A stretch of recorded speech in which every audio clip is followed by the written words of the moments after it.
Bahkan tidak ada sekecil aib pun yang tersembunyi dari Allah. Semua yang pernah kita lakukan semasa hidup di dunia ini, kelak nanti di akhirat semuanya akan diminta pertanggungjawaban oleh Allah Subhanahu wa taala. Beriring salam kepada baginda Muhammad sallallahu alaihi wasallam, kepada keluarga, sahabat, begitu juga pengikutnya yang setia. Mudah-mudahan diri-diri ini akan diberikan syafaat melalui baginda besar Muhammad sallallahu alaihi wasallam, dan kita yang hadir di sini dan keluarga insyaallah akan diakui sebagai umatnya Nabi Muhammad sallallahu alaihi wasallam. Kita akan lanjutkan kajian kita pasal ke-44. Minal hikami Ibnu Athaillah As-Sakandari rahimahullah wa nafa'ana bi ulumi. Qala Imam Ibnu Athaillah As-Sakandari, wala an tashabajah hilan la yarda an nafsihi khairul laka min at-tashaba alima yarda an nafsihi fa ayyu ilmi li alim yarda an nafsihi wa ayyu jahlin li jahilin la yarda an nafsihi. Yang artinya, dan sekiranya engkau berkawan dengan seorang yang bodoh yang tidak menurutkan hawa nafsunya, lebih baik daripada berkawan dengan seseorang yang alim yang selalu menurutkan hawa nafsunya. Maka ilmu apakah yang dapat digelarkan bagi seorang alim yang selalu menurutkan hawa nafsu itu? Sebaliknya, kebodohan apakah yang dapat disebut bagi seseorang yang sudah dapat mengekang hawa nafsunya itu? Bagaimana akan dinamakan bodoh seorang yang telah dapat menahan dan mengekang hawa nafsunya, sehingga membuktikan bahwa semua amal perbuatan hanya semata-mata untuk keridhaan Allah dan bersih dari dorongan hawa nafsu.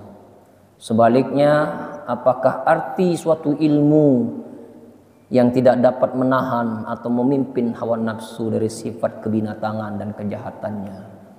Maka dalam hadis diterangkan, al-mar'u ala dini khalilihi falyanzur ahadukum man yukhaliu. Seorang itu akan mengikuti pendirian sahabat karibnya. Karena itu hendaknya seseorang itu memperhatikan siapakah yang harus dikawaninya. Ahli syair berkata, man asyarul asyrafa asya musyarrafan wa mu'ashirul anzali ghairu musyarraf.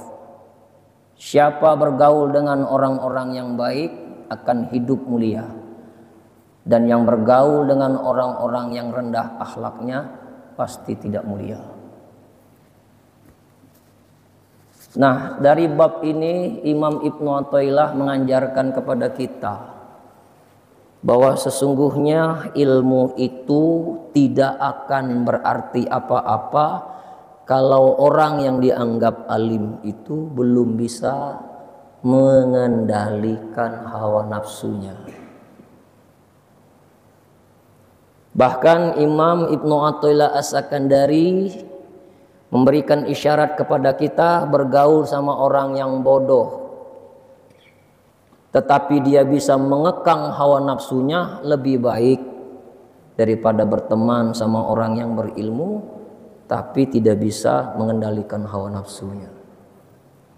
Jadi belum tentu bapak-bapak, ibu-ibu yang kita anggap orang ini berilmu dia bisa melawan hawa nafsu.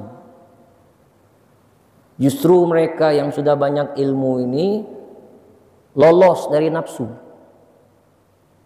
Lolos itu artinya ngeblong. Karena ngerasa diri sudah berilmu, jadi hawa nafsunya itu tidak terbendung lagi dan tidak bisa dikuasai lagi.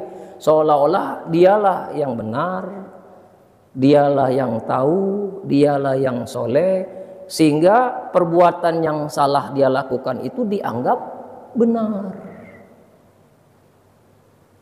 Tapi kalau orang bodoh ini memang bengaknya, bodohnya budak ini, dia takut berbuat.